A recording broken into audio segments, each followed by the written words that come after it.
relax, and use headphones.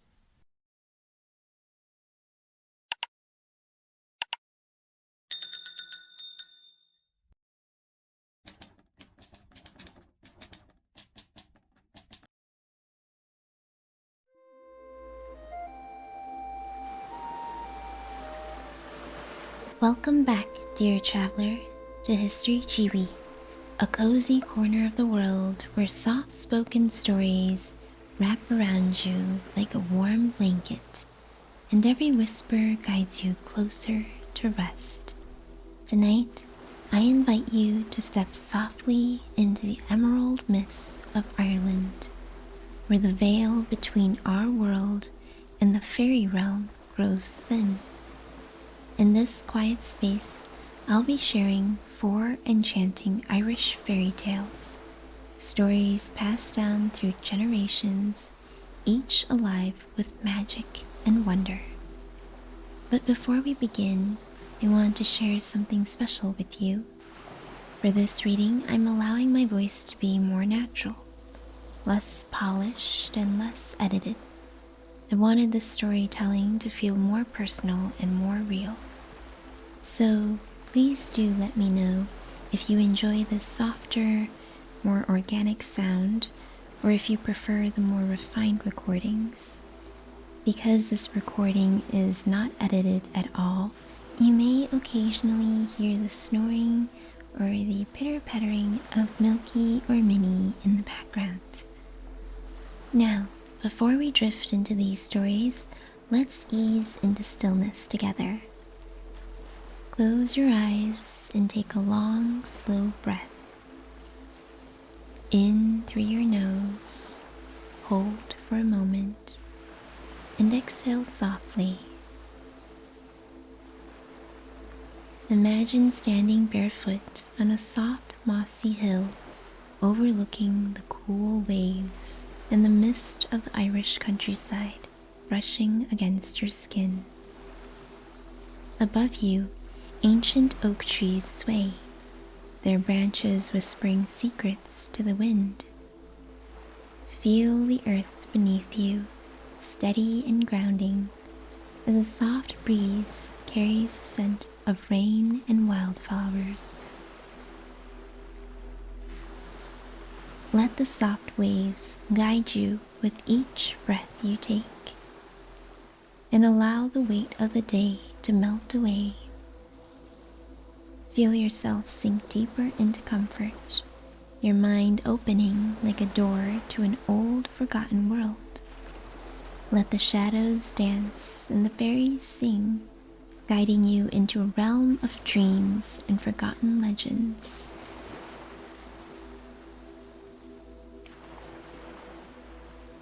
Now, let's begin our journey.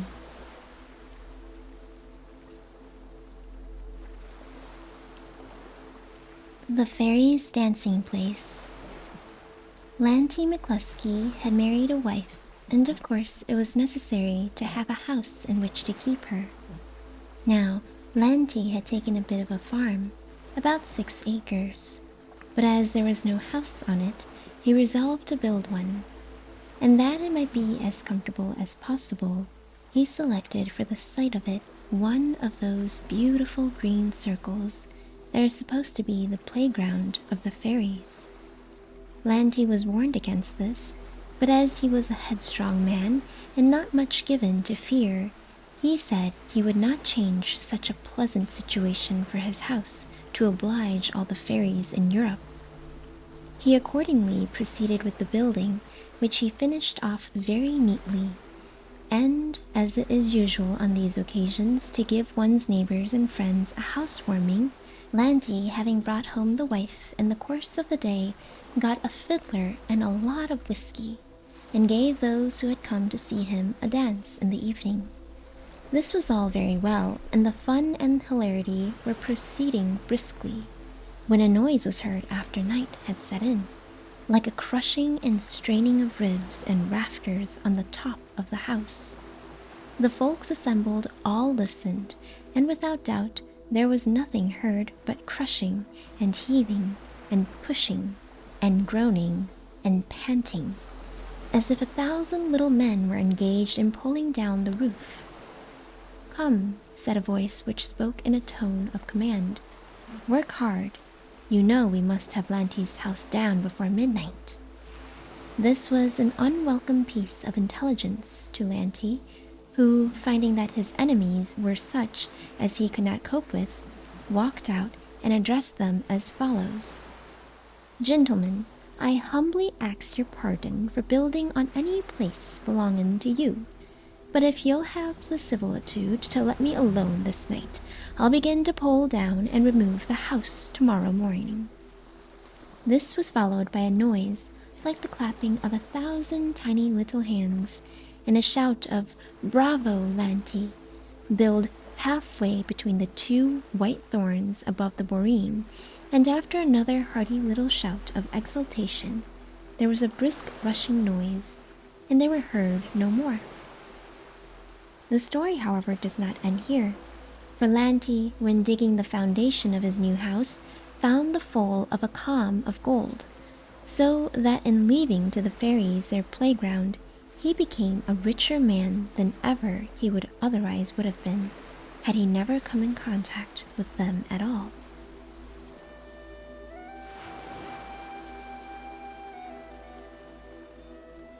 The Rival Kempers. In the north of Ireland, there are spinning meetings of unmarried females frequently held at the houses of farmers, called Kemps.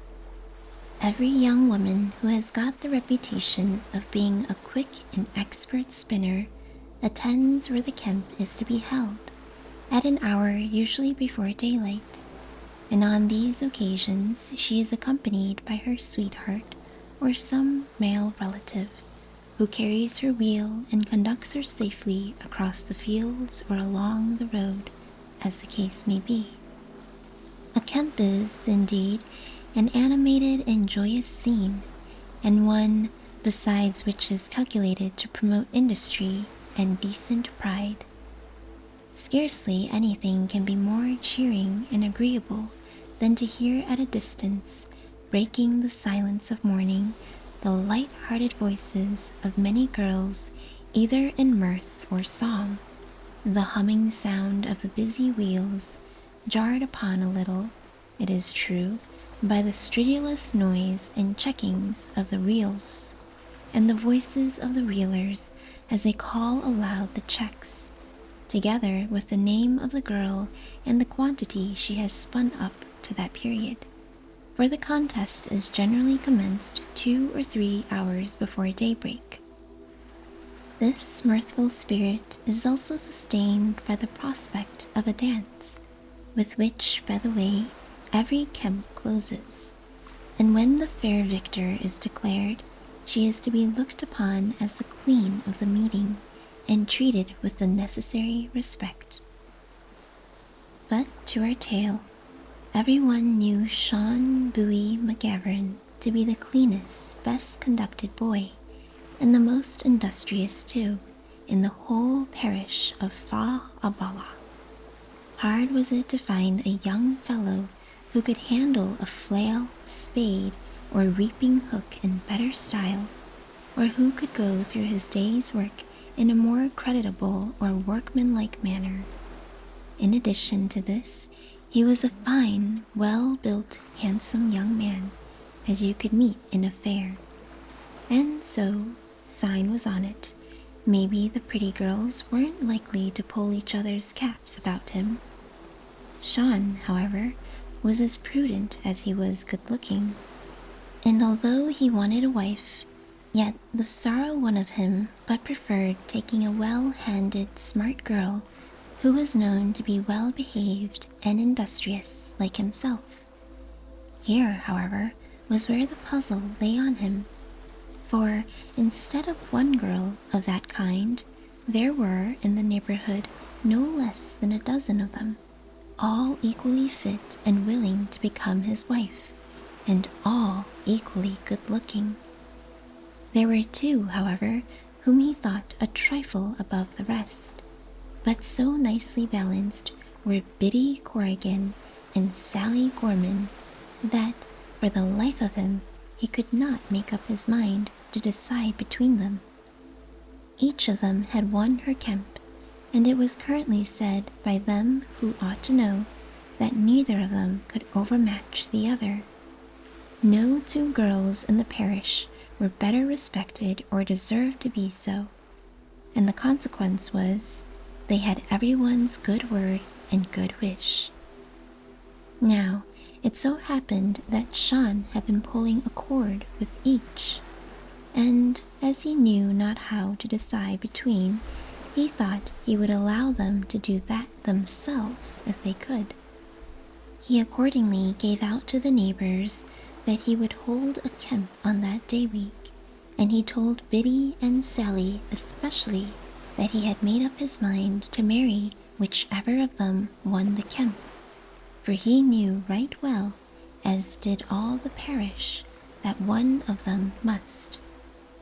The girls agreed to this very good-humoredly, Biddy telling Sally that she, Sally, would surely win it, and Sally, not to be outdone in civility, telling the same thing to her. Well, the week was nearly past, there being but 2 days till that of the kemp, when about 3 o'clock there walks into the house of old Paddy Corrigan a little woman dressed in high-heeled shoes and a short red cloak. There was no one in the house but Biddy at the time, who rose up and placed a chair near the fire and asked the little red woman to sit down and rest herself. She accordingly did so, and in a short time a lively chat commenced between them. "So," said the strange woman, "there's to be a great kemp in Sean Bowie McGavran's?" "Indeed there is that, good woman," replied Biddy, smiling and blushing to back of that again, because she knew her own fate depended on it. "And," continued the little woman, "whoever wins the kemp wins a husband." "Aye, so it seems.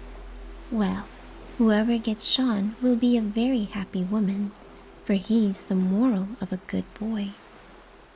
"That's nothing but the truth, anyhow," replied Biddy, sighing for fear, you may be sure, that she herself might lose him, and indeed a young woman might sigh from many a worse reason. "But," said she, changing the subject, "you appear to be tired, honest woman, and I think you had better eat a bit and take a good drink of this thick milk to help you on your journey." "Thank you kindly," said the woman. "I'll take a bit, if you please, hoping at the same time that you won't be the poorer of it this day 12 months. "Sure," said the girl. "You know that what we give from kindness ever and always leaves a blessing behind it." "Yes, when it is given from kindness." She accordingly helped herself to the food that Biddy placed before her, and appeared, after eating, to be very much refreshed. "Now," said she, rising up, "you're a very good girl, and if you are able to find out my name before Tuesday morning, the Kemp Day, I tell you that you'll win it and gain the husband." "Why," said Biddy, "I never saw you before. I don't know who you are, nor where you live. How then can I ever find out your name?" "You never saw me before, sure enough," said the old woman, "and I tell you that you never will see me again but once. And yet, if you have not my name for me at the close of the Kemp, you'll lose all, and that will leave you a sore heart, for well I know you love Sean Bowie." So saying, she went away and left poor Biddy quite cast down at what she had said, for, to tell the truth, she loved Sean very much, and had no hopes of being able to find out the name of the little woman, on which it appeared so much to her depended. It was very near the same hour of the same day that Sally Gorman was sitting alone in her father's house, thinking of the Kemp, when who should walk in to her but our friend, the little red woman. "God save you, honest woman," said Sally. "This is a fine day, that's in it. The Lord be praised." "It is," said the woman. "As fine a day as one could wish for. Indeed it is." "Have you no news on your travels?" asked Sally. "The only news in the neighborhood," replied the other, "is this great Kemp that's to take place at Sean Louis McGavran's. They say you're either to win him or lose him then," she added, looking closely at Sally as she spoke. "I'm not very much afraid of that," said Sally with confidence. "But even if I do lose him, I may get as good." "It's not easy getting as good," rejoined the old woman, "and you ought to be very glad to win him if you can."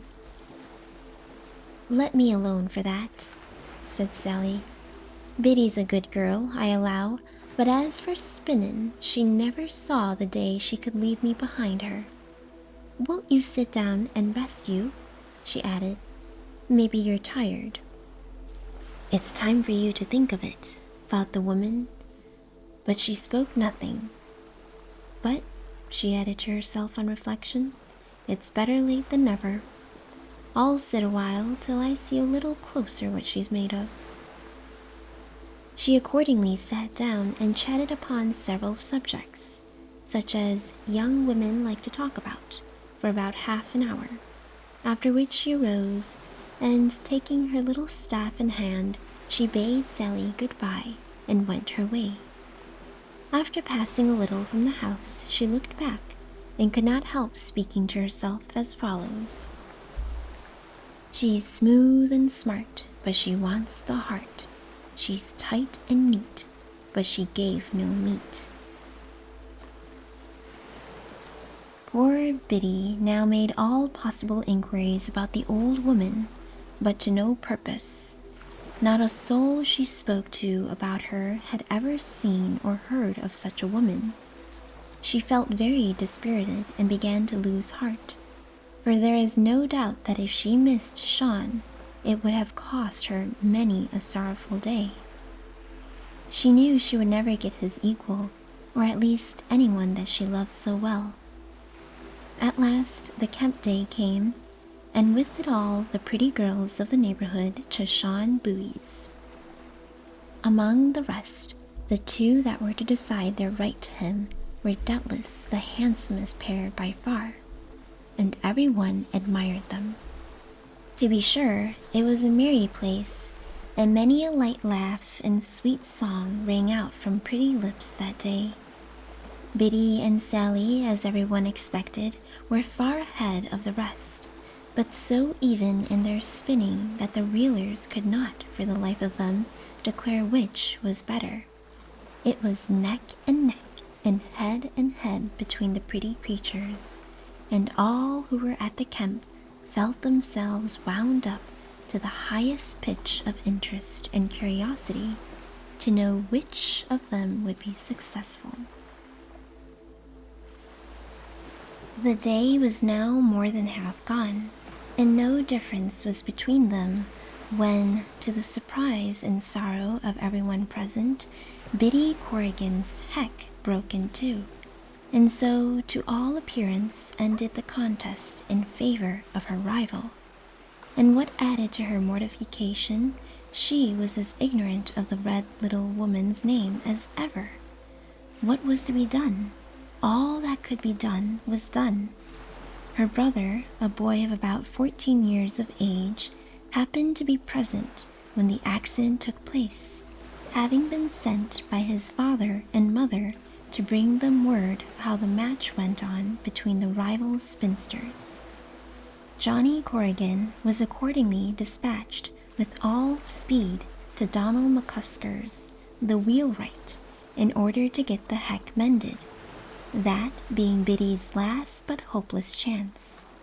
Johnny's anxiety that his sister should win was of course very great, and in order to lose as little time as possible, he struck across the country, passing through, or rather close by, Kilredden Forth, a place celebrated as a resort of the fairies. What was his astonishment, however, as he passed a white thorn tree, to hear a female voice singing, in accompaniment to the sound of a spinning wheel, the following words: "There's a girl in this town doesn't know my name, but my name's Even Trot, Even Trot." "There's a girl in this town," said the lad, "who's in great distress, for she has broken her heck and lost a husband. I'm now going to Donald McCusker's to get it mended." "What's her name?" said the little red woman. "Biddy Corrigan." The little woman immediately whipped out the heck from her own wheel, and giving it to the boy, desired him to take it to his sister, and never mind Donald McCusker. "You have little time to lose," she added, "so go back and give her this, but don't tell her how you got it, nor, above all things, that it was Even Trot that gave it to you." The lad returned, and after giving the heck to his sister, as a matter of course, told her that it was a little red woman called Even Trot that sent it to her, a circumstance which made tears of delight start to Biddy's eyes, for she knew now that Even Trot was the name of the old woman, and having known that, she felt that something good would happen to her. She now resumed her spinning, and never did human fingers let down the thread so rapidly. The whole Kemp were amazed at the quantity which from time to time filled her pern. The hearts of her friends began to rise, and those of Sally's party to sink, as hour after hour she was fast approaching her rival, who now spun, if possible, with double speed on finding Biddy coming up with her. At length they were again even, and just at that moment in came her friend, the little red woman, and asked aloud, "Is there anyone in this Kemp that knows my name?" This question she asked 3 times before Biddy could pluck up courage to answer her. She at last said, "There's a girl in this town does know your name. Your name is Even Trot, Even Trot." "Aye," said the old woman, "and so it is. And let that name be your guide and your husband's through life. Go steadily along, but let your step be even. Stop little, keep always advancing, and you'll never have cause to rue the day that you first saw Even Trot." We need scarcely add that Biddy won the Kemp and the husband, and that she and Sean lived long and happily together.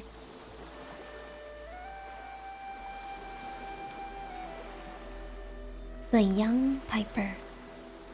There lived not long since, on the borders of the county Tipperary, a decent honest couple, whose names were Mick Flanagan and Judy Muldoon. These poor people were blessed, as the saying is, with 4 children, all boys. 3 of them were as fine, stout, healthy, good-looking children as ever the sun shone upon, and it was enough to make any Irishman proud of the breed of his countrymen to see them about 1 o'clock on a fine summer's day, standing at their father's cabin door, with their beautiful flaxen hair hanging in curls about their head, and their cheeks like 2 rosy apples, and a big laughing potato smoking in their hand. A proud man was Mick of these fine children, and a proud woman too was Judy, and reason enough they had to be so. But it was far otherwise with the remaining one, which was the 3rd eldest. He was the most miserable, ugly, ill-conditioned brat that ever God put life into. He was so ill-thriven that he never was able to stand alone, or to leave his cradle. He had long, shaggy, matted, curled hair, as black as a soot, His face was of a greenish-yellow color. His eyes were like two burning coals, and were forever moving in his head, as if they had the perpetual motion. Before he was 12 months old, he had a mouth full of great teeth. His hands were like kite's claws, and his legs were no thicker than the handle of a whip, and about as straight as a reaping hook. To make the matter worse, he had the appetite of a cormorant, and the whinge and the yelp and the screech and the yowl was never out of his mouth. The neighbors all suspected that he was something not right, particularly as it was observed when people, as they do in the country, got about the fire and began to talk of religion and good things. The brat, as he lay in the cradle, which his mother generally put near the fireplace, that he might be snug, used to sit up, as they were in the middle of their talk, and begin to bellow as if the devil was in him, in right earnest. This, as I said, led the neighbors to think that all was not right, and there was a general consultation held one day about what would be best to do with him. Some advised to put him out on the shovel, but Judy's pride was up at that.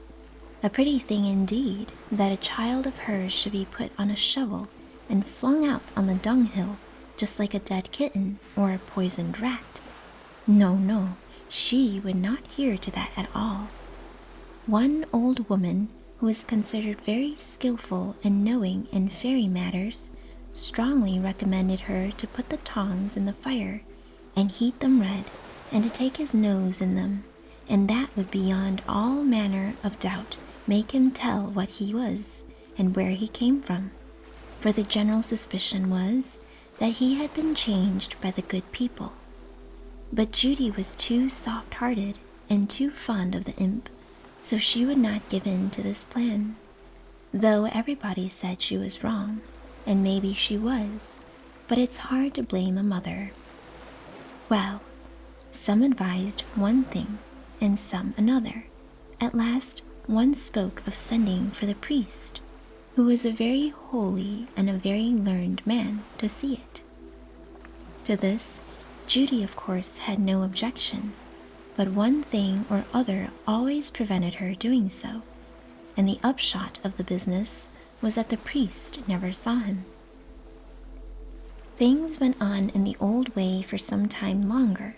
The brat continued yelping and yowling, and eating more than his 3 brothers put together, and playing all sorts of unlucky tricks, for he was mighty mischievously inclined, till it happened one day that Tim Carroll, the blind piper, going his rounds, called in and sat down by the fire to have a bit of chat with the woman of the house.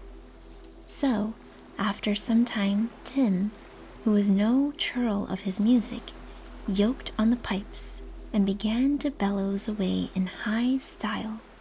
When the instant he began, the young fellow, who had been lying as still as a mouse in his cradle, sat up, began to grin and twist his ugly face, to swing about his long tawny arms, and to kick out his crooked legs, and to show signs of great glee at the music.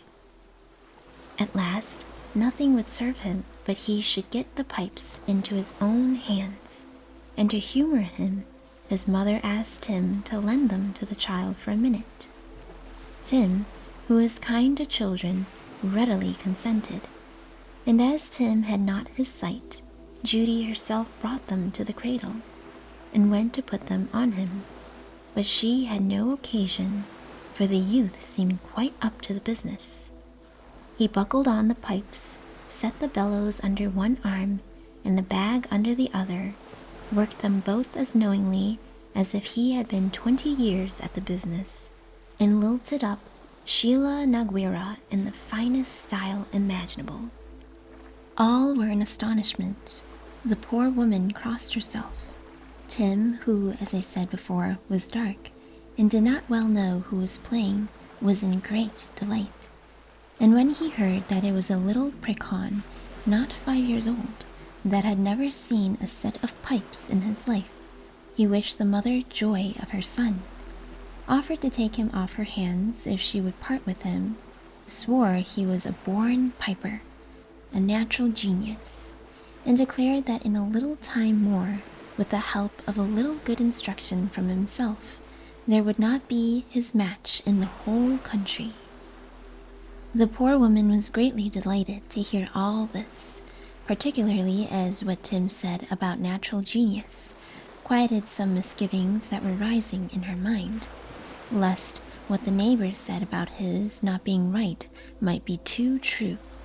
And it gratified her, moreover, to think that her dear child, for she really loved the whelp, would not be forced to turn out and beg, but might earn decent bread for himself. So when Mick came home in the evening from his work, she up and told him all that had happened, and all that Tim Carroll had said. And Mick, as was natural, was very glad to hear it, for the helpless condition of the poor creature was a great trouble to him. So, next day he took the pig to the fair, and with what it brought, set off to Clonmel, and bespoke a brand new set of pipes of the proper size for him. In about a fortnight the pipes came home, and the moment the chap in his cradle laid eyes on them, he squealed with delight, and threw up his pretty legs, and bumped himself in his cradle, and went on with a great many comical tricks, till at last, to quiet him, they gave him the pipes, and he immediately set to and pulled away at jig pulled hog, to the admiration of all who heard him. The fame of his skill on the pipes soon spread far and near, for there was not a piper in the 6 next counties could come at all near him. In old Motterog Roo, or the Hare in the Corn, or the Fox Hunter's Jig, or the Rakes of Cashel, or the Piper's Maggot, or any of the fine Irish jigs which make people dance, whether they will or no. And it was surprising to hear him rattle away the fox hunt. You'd really think you heard the hounds giving tongue, and the terriers yelping always behind, and the huntsmen and the whippers in cheering or correcting the dogs. It was, in short, the very next thing to seeing the hunt itself. The best of him was, he was no ways stingy of his music, and many a merry dance the boys and girls of the neighborhood used to have in his father's cabin. And he would play up music for them, that they said used as it were to put quicksilver in their feet, and they all declared they never moved so light and so airy to any piper's playing that ever they danced to. But besides all his fine Irish music, he had one queer tune of his own, the oddest that ever was heard. For the moment he began to play it, everything in the house seemed disposed to dance. The plates and porringers used to jingle on the dresser, the pots and pot-hooks used to rattle in the chimney, and people used even to fancy they felt the stools moving from under them. But however it might be with the stools, it is certain that no one could keep long sitting on them, for both old and young always fell to capering as hard as ever they could. The girls complained that when he began this tune, it always threw them out in their dancing, and that they never could handle their feet rightly, for they felt the floor like ice under them, and themselves every moment ready to come sprawling on their backs or their faces. The young bachelors who wished to show off their dancing in their new pumps and their bright red or green and yellow garters swore that it confused them so that they never could go rightly through the heel and toe or cover the buckle or any of their best steps, but felt themselves always all bedizzied and bewildered. And then old and young would go jostling and knocking together in a frightful manner.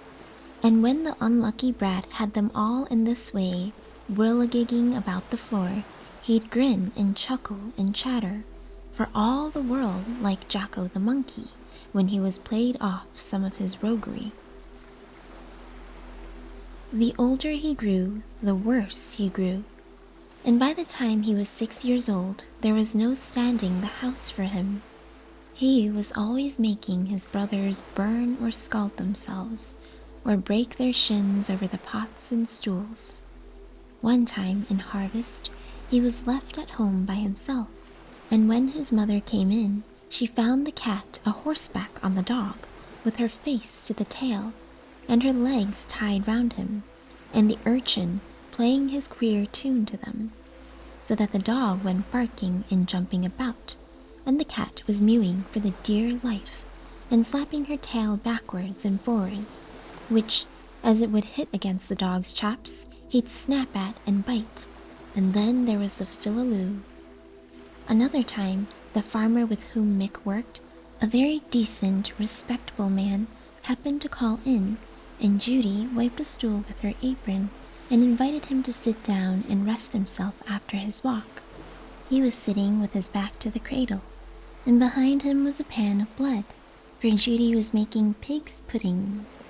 The lad lay quite still in his nest and watched his opportunity till he got ready a hook at the end of a piece of twine, which he contrived to fling so handily that it caught in the bob of the man's nice new wig and soused it in the pan of blood. Another time, his mother was coming in from milking the cow, with the pail on her head. The minute he saw her, he lilted up his infernal tune, and the poor woman, letting go the pail, clapped her hands aside, and began to dance a jig, and tumble the milk all atop of her husband, who was bringing in some turf to boil the supper. In short, there would be no end to telling all his pranks, and all the mischievous tricks he played. Soon after, some mischances began to happen to the farmer's cattle. A horse took the staggers, a fine veal calf died of the blackleg, and some of his sheep of the red water. The cows began to grow vicious, and to kick down the milk pails, and the roof of one end of the barn fell in, and the farmer took it into his head that Mick Flanagan's unlucky child was the cause of all the mischief. So one day he called Mick aside and said to him, "Mick, you see things are not going on with me as they ought. And to be plain with you, Mick, I think that child of yours is the cause of it. I'm really falling away to nothing with fretting, and I can hardly sleep on my bed at night for thinking of what may happen before the morning. So I'd be glad if you'd look out for work somewhere else. You're as good a man as any in the country, and there's no fear but you'll have your choice of work." To this, Mick replied that he was sorry for his losses, and still sorrier that he or his should be thought to be the cause of them, that for his own part he was not quite easy in his mind about that child, but he had him and so must keep him, and he promised to look out for another place immediately. Accordingly, next Sunday at chapel, Mick gave out that he was about leaving the work at John Riordan's, and immediately a farmer who lived a couple of miles off, and who wanted a plowman, the last one having just left him, came up to Mick and offered him a house and garden and work all the year round. Mick, who knew him to be a good employer, immediately closed with him.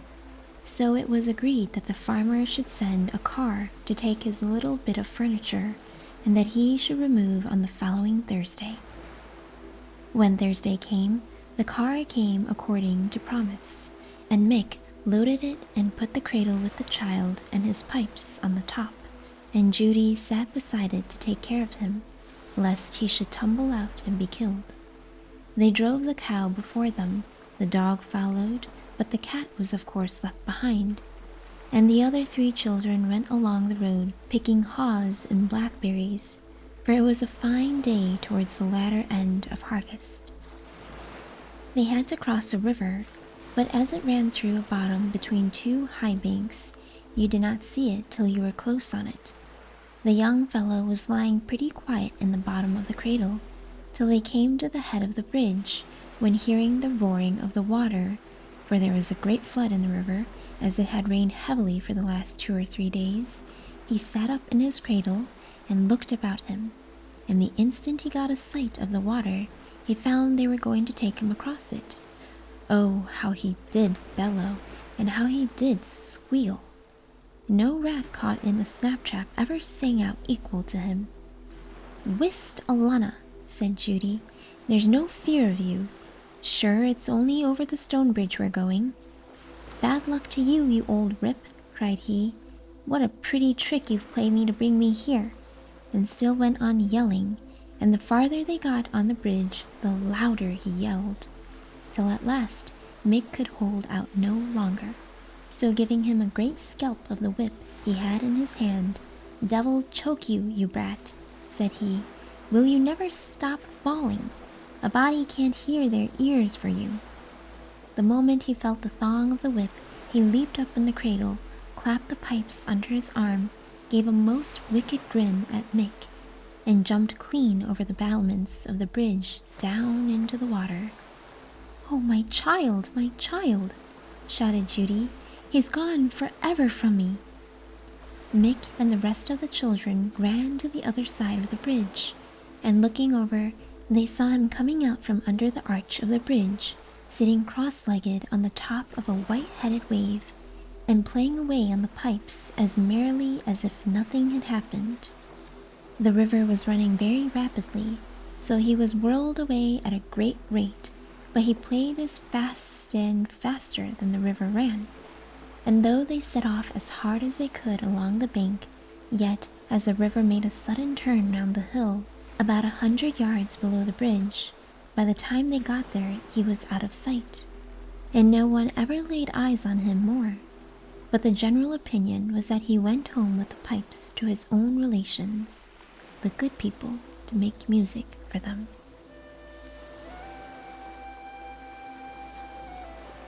Teigue of the Lee. I can't stop in the house. I won't stop in it for all the money that is buried in the old castle of Carrigrohan. If ever there was such a thing in the world, to be abused to my face night and day, and nobody to the fore doing it. And then, if I'm angry, to be laughed at with a great roaring ho ho ho. I won't stay in the house after tonight, if there was not another place in the country to put my head under. This angry soliloquy was pronounced in the hall of the old manor house of Carrigrohan by John Sheehan. John was a new servant. He had only been there 3 days in the house, which had the character of being haunted, and in that short space of time he had been abused and laughed at by a voice which sounded as if a man spoke with his head in a cask, nor could he discover who was the speaker, or from whence the voice came. "I'll not stop here," said John, "and that ends the matter." "Ho, ho, ho! Be quiet, John Sheehan, or else worse will happen to you." John instantly ran to the hall window, as the words were evidently spoken by a person immediately outside, but no one was visible. He had scarcely placed his face at the pane of glass when he heard another loud ho, ho, ho, as if behind him in the hall. As quick as lightning he turned his head, but no living thing was to be seen. "Ho, ho, ho, John!" shouted a voice that appeared to come from the lawn before the house. "Do you think you'll ever see Teigue? Oh, never, as long as you live. So leave alone looking after him, and mind your business. There's plenty of company to dinner from Cork to be here today, and 'tis time you had the cloth laid." "Lord bless us, there's more of it. I'll never stay another day here," repeated John. "Hold your tongue and stay where you are quietly, and play no tricks on Mr. Pratt, as you did on Mr. Jervois about the spoons." John Sheehan was confounded by this address from his invisible persecutor, but nevertheless he mustered courage enough to say, "Who are you? Come here and let me see you, if you are a man." But he received in reply only a laugh of unearthly derision, which was followed by a "Goodbye, I'll watch you at dinner, John." "Lord between us and harm, this beats all. I'll watch you at dinner, maybe you will, 'tis the broad daylight, so 'tis no ghost, but this is a terrible place, and this is the last day I'll stay in it. How does he know about the spoons? If he tells it, I'm a ruined man. There is no living soul could tell it to him but Tim Barrett, and he's far enough off in the wilds of Botany Bay now, so how could he know it? I can't tell for the world. But what's that I see there at the corner of the wall? 'Tis not a man. Oh, what a fool I am. 'Tis only the old stump of a tree. But this is a shocking place. I'll never stop in it, for I'll leave the house tomorrow. The very look of it is enough to frighten anyone. The mansion had certainly an air of desolation. It was situated in a lawn which had nothing to break its uniform level, save a few tufts of narcissus and a couple of old trees coeval with the building. The house stood at a short distance from the road. It was upwards of a century old, and time was doing his work upon it. Its walls were weather-stained in all colors. Its roof showed various white patches. It had no look of comfort. All was dim and dingy without, and within there was an air of gloom, of departed and departing greatness, which harmonized well with the exterior. It required all the exuberance of youth and of gaiety to remove the impression, almost amounting to awe, with which you trod the huge square hall, paced along the gallery which surrounded the hall, or explored the long rambling passages below stairs. The ballroom, as the large drawing room was called, and several other apartments were in a state of decay. The walls were stained with damp, and I remember well the sensation of awe which I felt creeping over me when, boy as I was, and full of boyish life and wild and ardent spirits, I descended to the vaults. All without and within me became chilled beneath their dampness and gloom.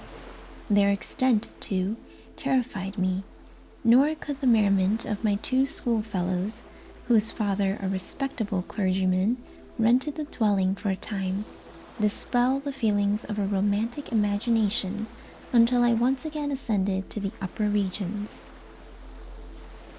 John had pretty well recovered himself as the dinner hour approached, and several guests arrived. They were all seated at the table and had begun to enjoy the excellent repast when a voice was heard in the lawn.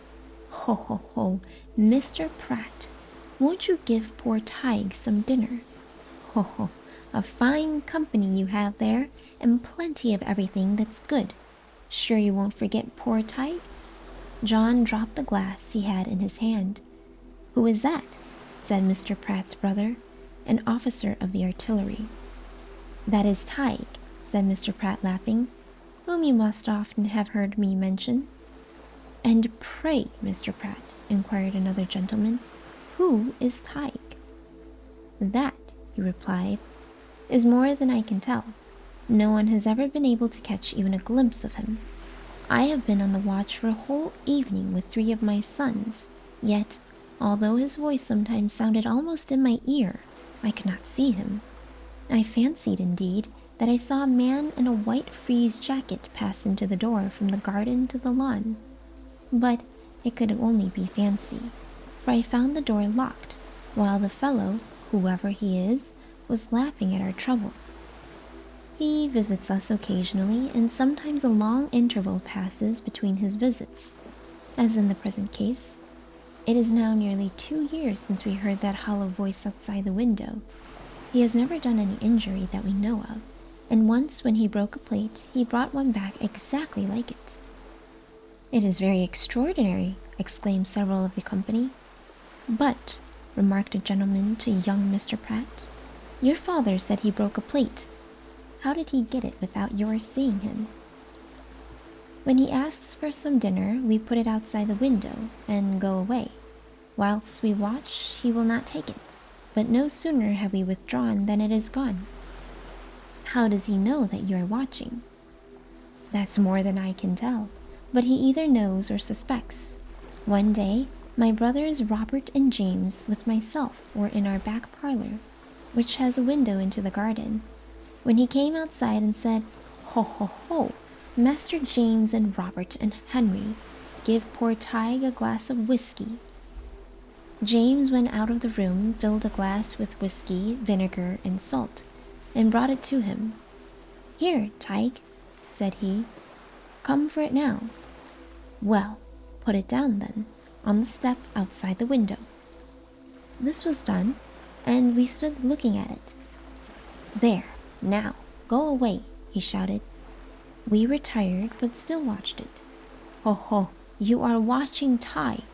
Go out of the room, now, or I won't take it." We went outside the door and returned. The glass was gone. In a moment after, we heard him roaring and cursing frightfully. He took away the glass, but the next day it was on the stone step under the window, and there were crumbs of bread on the inside, as if he had put it in his pocket. From that time, he has not been heard till today. "Oh," said the colonel, "I'll get a sight of him. You are not used to these things. An old soldier has the best chance, and as I shall finish my dinner with this wing, I'll be ready for him when he speaks next. Mr. Bell, will you take a glass of wine with me?" "Ho ho, Mr. Bell," shouted Teigue. "Ho ho, Mr. Bell, you were a Quaker long ago.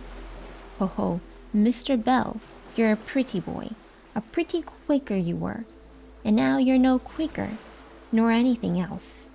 Ho ho, Mr. Bell, and there's Mr. Parks.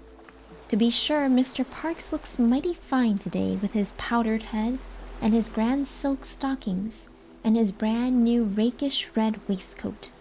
And there's Mr. Cole. Did you ever see such a fellow? A pretty company you've brought together, Mr. Pratt. A kiln-drined Quakers, butter-buying Bakines from Mellow Lane, and a drinking exciseman from the Coal Quay, to meet the great thundering artillery general that is come out of the Indies, and is the biggest dust of them all." "You scoundrel!" exclaimed the colonel. "I'll make you show yourself." And snatching up his sword from a corner of the room, he sprang out of the window upon the lawn. In a moment, a shout of laughter so hollow, so unlike any human sound, made him stop, as well as Mr. Bell, who, with a huge oak stick, was close at the colonel's heels.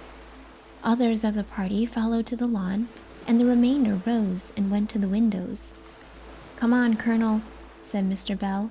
"Let us catch this impudent rascal." "Ho ho, Mr. Bell, here I am. Here's Teigue. Why don't you catch him?" "Ho ho, Colonel Pratt, what a pretty soldier you are, to draw your sword upon poor Teigue, that never did anybody harm." "Let us see your face, you scoundrel," said the colonel. "Ho ho ho, look at me, look at me. Do you see the wind, Colonel Pratt? You'll see Teigue as soon, so go in and finish your dinner." "If you're upon the earth, I'll find you, you villain," said the colonel, whilst the same unearthly shout of derision seemed to come from behind an angle of the building. "He's round that corner," said Mr. Bell. "Run, run!" They followed the sound, which was continued at intervals along the garden wall, but could discover no human being. At last, both stopped to draw breath, and in an instant, almost at their ears, sounded the shout. "Ho ho ho, Colonel Pratt, do you see Teigue now? Do you hear him? Ho ho ho, you're a fine colonel to follow the wind." "Not that way, Mr. Bell, not that way. Come here," said the colonel. "Ho ho ho, what a fool you are. Do you think Teigue is going to show himself to you in the field there? But, colonel, follow me if you can. You, a soldier. Ho ho ho." The colonel was enraged. He followed the voice over hedge and ditch, alternately laughed at and taunted by the unseen object of his pursuit. Mr. Bell, who was heavy, was soon thrown out, until at length, after being led a weary chase, he found himself at the top of the cliff over that part of the river Lee, which, from its great depth and the blackness of its water, has received the name of Hellhole. Here, on the edge of the cliff, stood the colonel out of breath, and mopping his forehead with his handkerchief, while the voice, which seemed close at his feet, exclaimed, "Now, Colonel Pratt, now, if you're a soldier, here's a leap for you. Now, look at Teigue." Why don't you look at him? Ho ho ho, come along. You're warm, I'm sure, Colonel Pratt. So come in and cool yourself. Teigue is going to have a swim. The voice seemed as if descending amongst the trailing ivy and brushwood, which clothes this picturesque cliff nearly from top to bottom. Yet it was impossible that any human being could have found footing. Now, Colonel, have you courage to take the leap? Ho ho ho, what a pretty soldier you are. Goodbye. I'll see you again in 10 minutes above, at the house. Look at your watch, Colonel. There's a dive for you. And a heavy plunge into the water was heard.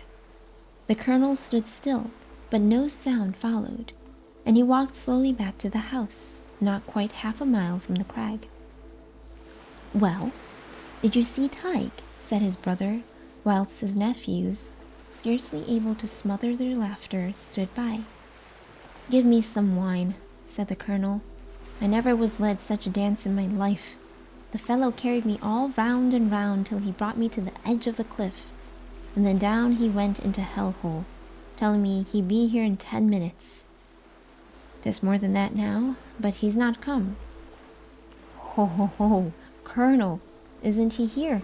Teigue never told a lie in his life. But, Mr. Pratt, give me a drink and my dinner, and then good night to you all, for I'm tired, and that's the Colonel's doing.